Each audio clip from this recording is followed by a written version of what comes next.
Good morning. Thank you all for visiting with us today. Brother Andre has led us in a powerful prayer for our studies today, and we're going to continue our studies from the book of Esther.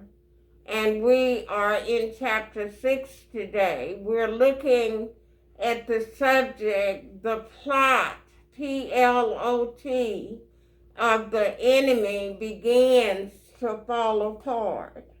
And we begin in chapter 6, verse 1. It says, "On that night could not the king sleep." Now this is the end of the third day into the night. The king, Ahasuerus, could not sleep. And as a result, he commanded to bring the book of records of the Chronicles, and they were read before the king. Now, these are the legal documents that have been recorded under secular rule. Just like we have biblical history, we have secular history. And so he commanded to bring the legal documents of the Chronicles, and they were read before the king. Verse 2, "And it was found written that Mordecai had told of Bigthana and Teresh, two of the king's chamberlains, the keepers of the door, who sought to lay hand on the king Ahasuerus." Now, we read about this incident in Esther chapter 2, verses 21 through 23. This is when Mordecai learned of their plot to kill the king, and it was told to Esther, and Esther told it to Mordecai, who informed the king, and these two men were punished, or they died as a result of their plot. Verse 3, "And the king said, What honor and dignity had been done to Mordecai for this? He told me," the king says, "what they were plotting to do to me. But what did we do for him? How have we honored and celebrated Mordecai for informing me?" And then it says, "Then said the king's servants that ministered or served unto him, King, there is nothing done for him, nothing. No recognition or honor had been done to Mordecai." And the king said, "Who is in the court," that is the inner court, "of the king's palace?" Now Haman was come into the outward court of the king's house to speak unto the king to hang Mordecai on the gallows that he had prepared for him. So now this is the fourth day. This will be the day of the second banquet that Esther had prepared. And verse 5 says, and the king's servant said unto him, Behold, Haman standeth in the court. And the king said, Let him come in. So Haman, verse 6 says, so Haman came in, and the king said unto him, What shall be done unto the man whom the king delighted to honor?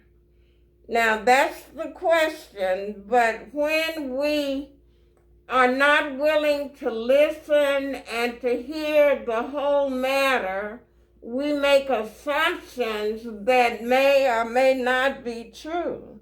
So this is the case of Haman when it says, now Haman thought in his heart. As the man thinketh in his heart, so is he.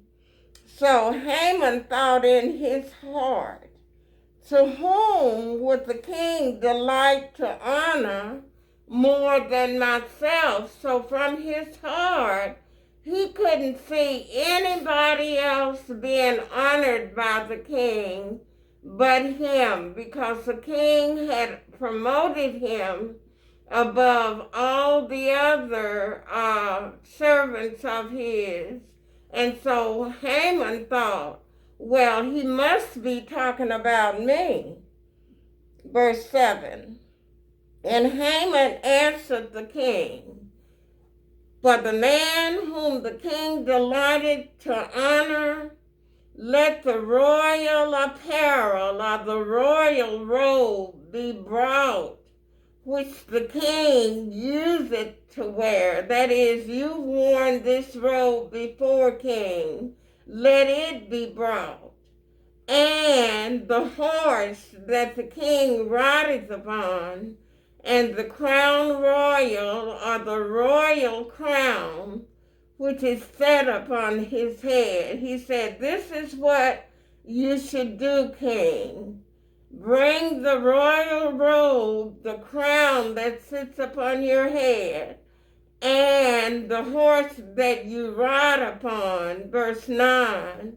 And let this apparel and horse be delivered to the hand of one of the king's most noble princes, the most renowned and famous princes.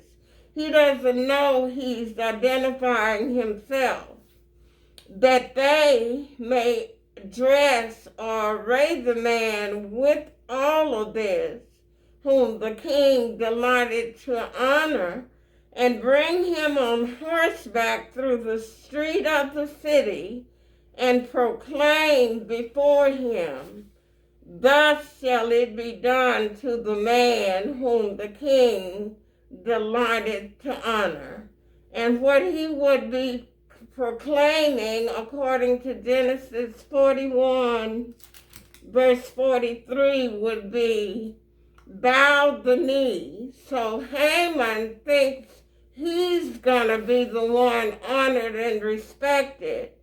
And so he says, put all this array upon me, and let your most honorable prince take the horse and lead me through the streets of the city and proclaim and bow the knee. The enemy always wants people to bow down to them. And I know we can think of people in our society, in government or other places, who want everybody to bow down to them. And so Haman says, this is what you're to do, King Ahasuerus. But look at verse 10. Then the king said to Haman, make haste and take Haman, make haste, get in a hurry, and take the apparel and the horse, as you have said, and do even so to Mordecai the Jew that sitteth at the king's gate. Let nothing fail of all that thou hast spoken. So he plotted against himself, not knowing that when he plotted against Mordecai, he was fighting against the living God. Verse 11. Then took Haman the apparel and the horse, and dressed or arrayed Mordecai, and brought him on horseback through the street of the city, and proclaimed before him, thus shall it be done unto the man whom the king delighted to honor.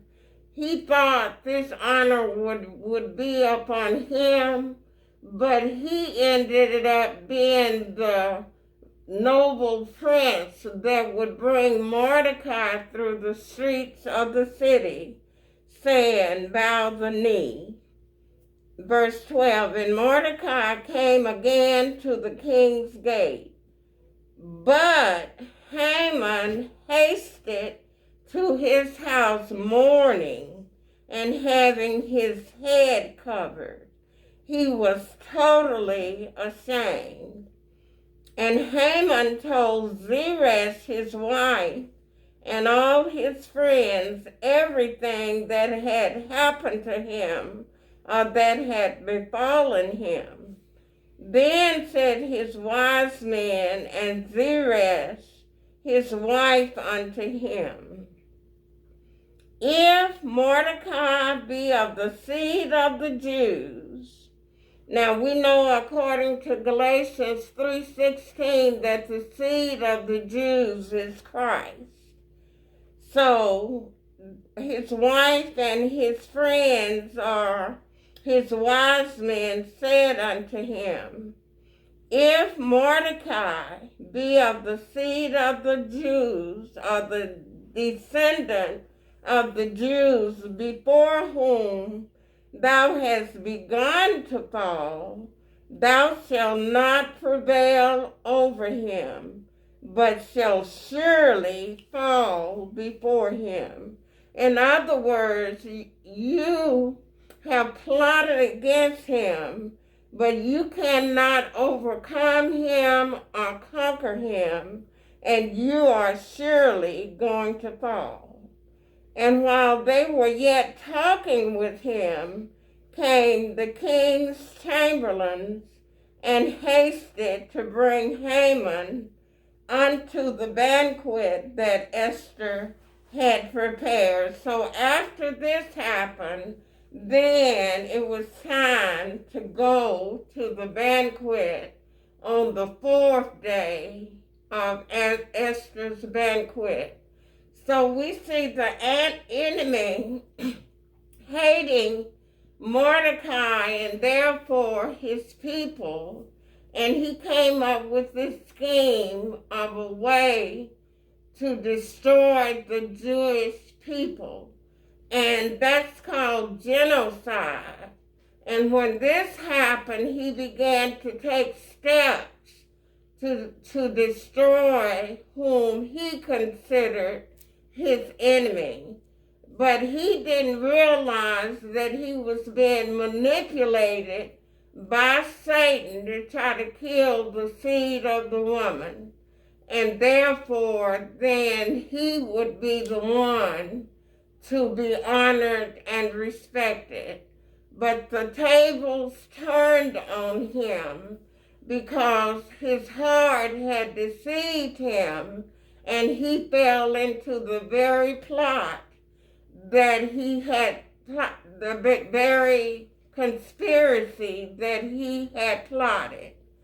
So with us in the world today, we have enemies who would like to see us fall. But if we trust in the Lord the way Esther and Mordecai and the Jewish people did at this time, then God will come to our rescue every time. We don't know how the Lord is going to work it out, but we do know that he will work things out on our behalf if we come to him with outstretched arms and our whole heart, and we will be under the protective and providential care of the living God of the universe. So again, these chapters are short, but we are going to do one chapter at a time. So we'll come to a close for chapter 6 of the book of Esther. And next week we'll see the actual banquet taking place and the complete fall of the Jews' enemy, Haman. So thank you all for listening, and remember to email me at bjt1125@yahoo.com, and be sure to view my other videos, Matthew, Proverbs, the book of the Revelation, 1st, 2nd, 3rd John. Now we're in the book of Esther and Romans. Look at the book. We've taught the book of Ruth and Malachi and Nahum. So thank you all for listening, and you all have a great day. Bye.